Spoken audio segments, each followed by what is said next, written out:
Are you a brand new salesperson and this is your first year, or maybe looking at getting your first sales job and you don't want to make the mistakes that most new salespeople make?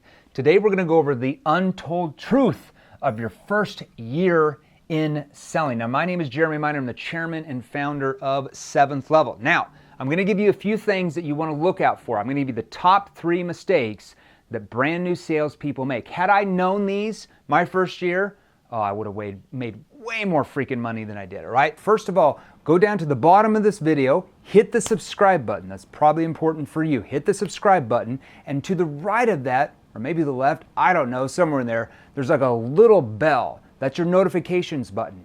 Hit the notifications button as well so you get notified by YouTube every time I post a new training video, which I typically do 2 to 4 times a week. The first thing is, a lot of salespeople do this. They're like, you know what? I'm going to learn how to sell after I get my job in selling. Like, I'm going to go get the job and then I'm going to learn how to sell once I get the job. Help me understand here. That would be like a doctor, like a neurosurgeon. That's kind of like a neurosurgeon saying, well, I'm going to learn how to do the brain surgeries on patients like after I get the job as a brain surgeon. I don't think anybody's going to hire that person. And here's the thing. Employers are starting to get smart. As the recession that's about to hit the fan, as the economy contracts, they get pickier and pickier on who they hire because they don't want to hire people who don't know how to sell. So as a salesperson, you want to acquire the necessary skills so on day number 1, when you pick up the phone and start dialing, or you have that first appointment on Zoom, or you go to that first prospect's home, or you walk into that place of business where the business owner's at, you probably want to know what to do, what to say and ask, where you actually succeed, where you actually start to make sales. Because here's the problem. If you start day number 1 and you don't have these skills and you don't know what the hell you're doing, because it's not like you're going to learn those skills in one day on the job, and you don't know what you're doing when you don't make any sales the first couple days, or maybe the first week, or the first couple of weeks, or the first month. You don't make hardly any sales. Well, first of all, it sucks for you because you're not making that much money. And second of all, what do you think's going on in the business owner's mind, or your sales manager's mind, or the vice president of sales mind that's over you? Well, you're going to get let go pretty quick. And it's going to be really, really, really freaking hard for you to get another job because you didn't take advantage of learning how to sell before you got your first sales job. So you want to go out, you want to acquire the skills, okay? You want to acquire the skills from the right people. You want to acquire skills that work with human behavior rather than against it. So that way, day number 1, you actually start making sales, right? You start making money. Okay, you look good towards your boss. People are going to be like, wow, the new guy, the new girl, she's pretty damn good. You don't want to be the new person like, oh, yeah, that new person, they kind of suck, where they start to get rid of you. So take my advice on this. Learn how to sell before you get the sales job, because a lot of employers will ask you like how much money you've personally spent and learning advanced skills so you could sell more. And if you're like, well, I bought a book last year, How to Win Friends and Influence People for $10, and I saw a couple of videos on YouTube. Are they going to hire you over the person that invested maybe a few $1,000 in a course, or went to some seminars, bought 10 or 12 or 14 books for that year? I think you know the answer. Okay, now number 2, second thing you want to do. You want to hang out. You don't want to hang out with this. So the biggest mistake I see a lot of brand new salespeople make, and I made this mistake when I first started, is I was hanging out with the wrong type of people, right? I was like the new guy who wasn't very good, so I was drifting towards all the other not so good new salespeople. And it's really hard to learn when you're learning from the wrong people, all right? So you don't want to hang out with average salespeople. And even be careful about your management who you're hanging out, because a lot of times sales managers might not necessarily be great at selling, but they're just really good at managing people. And I see a lot of brand new salespeople think, oh my gosh, my sales manager must be the best salesperson ever because they're the manager, when the opposite is true. Then maybe they're average or above average at selling, but they're just really good at managing people. So you have to be very selective on who you associate yourself with, all right? So here's what I always see. Bad advice kills reps careers in sales more than anything, all right? Because they don't know what they're doing, so they start taking advice from salespeople who aren't that great or sales managers who weren't that good at selling, and they just think that whatever they're told is true somehow. It's like going to a doctor and the doctor says, hey, you should do this, this, and this, without getting other opinions from other doctors who might be better, who might be more qualified. It's not like every doctor has the same breadth of skill level, and the same is true in selling. So you got to be really careful on who you're taking your advice from, okay? You want to take advice from salespeople who are making a freaking ton of money.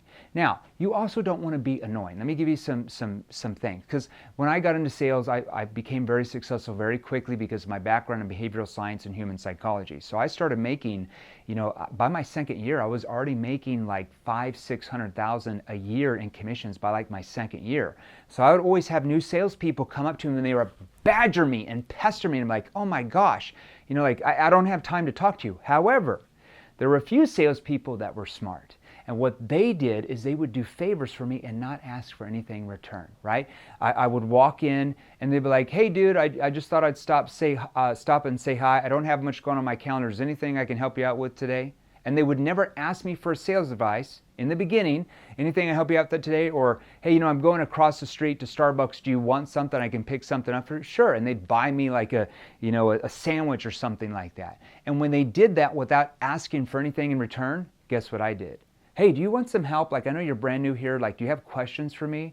And magically, those new reps started doing what? Making way more sales than all the other reps who were in the break room hanging out with all the average salespeople who were complaining about their leads and prospects. So you want to take advice from people who actually were very, very successful. And I even see that salespeople with sales trainers. Like, how do you know the sales trainers you're learning from were really, really successful at sales? Do you know that? Like, have you seen their W-2s? Did you see their 1099s when they were a sales rep in the trenches like you? Or do you just see them like, oh, well, they must be successful because their company's really successful. Well, maybe they're just a really good marketer. Maybe they weren't that great at selling. So, and I did the same thing. When I first got into sales, I started taking advice from sales trainers. And then after a while, I started finding out the sales trainers' backgrounds. I'm like, oh, that guy wasn't even in the top 10 or 15 people in his company, and they only had like 50 reps. He was above average, but he wasn't great. Like, he only made like $150,000 a year. Now he's a world-class sales trainer. It's not like you're going to learn 100% of what that person knows. Maybe you only learn 50%. So you're going to make half of what they do. If you want to make more than that, you have to learn from somebody who's actually made that. Like, if you're learning from a sales trainer who only made 150 grand a year as a salesperson, how are you going to make 300,000 a year? You can't, because they don't have the skills to teach you how to do that. So you want to learn from somebody or other people who made hundreds of thousands of dollars a year, if not millions a year in commissions as a sales rep working for a company just like you are. That's who you want to learn from, because that's going to get you the highest level. I can assure you that, okay? And then the last thing is, I see so many brand new salespeople easily distracted. They just get distracted, okay? They get into the office, they get on social media, they look at their friends' cats, and they look at the cool girl they went out with the other day, or vice versa. The girl looks at the guy and they just start daydreaming, and then all of a sudden 15 minutes later, then they get on their emails and start looking at their emails and respond for 15 or 20 minutes, and then somebody comes, knocks on the door and like, hey, do you want to go to lunch? Yeah, sure. And they start chit-chatting for 5 or 10 minutes, and then all of a sudden 45 minutes into the day, they hadn't even made one sales call. It's like, what are you doing? And then at lunch, instead of taking, well, I would only take about 15 or 20 minutes when I was at lunch because I wanted to make money. They take like 30 minutes or 45 or an hour and 15 or an hour and a half. And then they get back in and they ate a lot of food, so they're really tired. They get back on social media for another 15 or 20 minutes, read some emails for another 15 or 20 minutes. And then before you know it, out of that 8-hour workday, they might have worked 4 hours, if that. That's not going to get you a lot of success in sales. I hate to tell you that.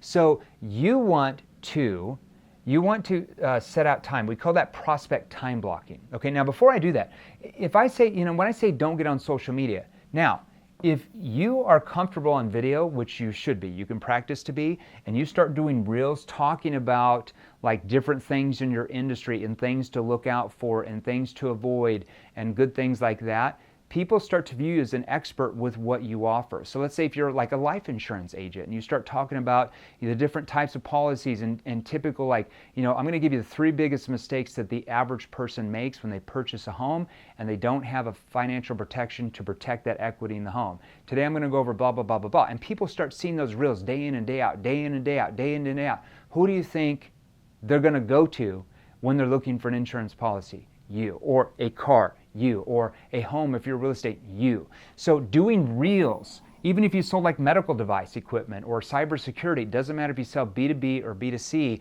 doing reels like that, doing 1 or 2 every single day, 7 days a week, it takes work, but you can generate a lot of easy lay down sales from that, okay? So you want to, well, like I also went back here, you want to practice what's called prospect time blocking. So you want to set certain hours of your day where there's no distractions, nobody can bother you, and all you're doing is you're focused on what I call income producing activities. That's the last thing. Average salespeople are not focused on income producing activities. They're more busy entering in data all day in their computer, right? Talking like a lot of notes about each call. That doesn't really matter.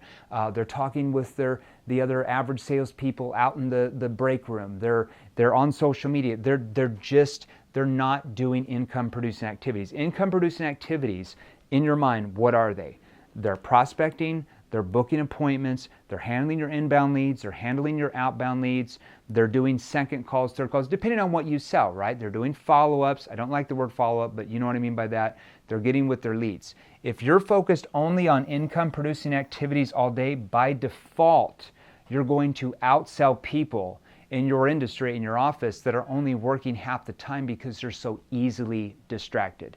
So there you go. There are 3 things you want to avoid in the first year of selling, or any year. I even see vets doing that sometime, and that's why they don't make a lot of money. There you go. Make sure you hit the subscribe button if you want to see more videos like this. I just gave you a little nibble today. My name is Jeremy Miner. Join our free Facebook group. Go to www.salesrevolution.pro. We should have a link on here somewhere, salesrevolution.pro. Right when you join the salesrevolution.pro Facebook group, because we've got thousands of entrepreneurs in there, thousands of salespeople like you, thousands of coaches, consultants, executives in there that want to sell more. Right when you join, check your DMs, because we're going to message you. Some of my team's going to message you a free training called the NEPQ 101 mini course. It's going to give you a list of different questions and phrases you can use in any sales situation. That alone is going to help you sell more than what you're doing now. And we go live in the Facebook group about 3 to 4 times a week with different subject matter trainings, different Q&As, different client interviews that will also help you sell more. Join the Facebook group, salesrevolution.pro. See you there.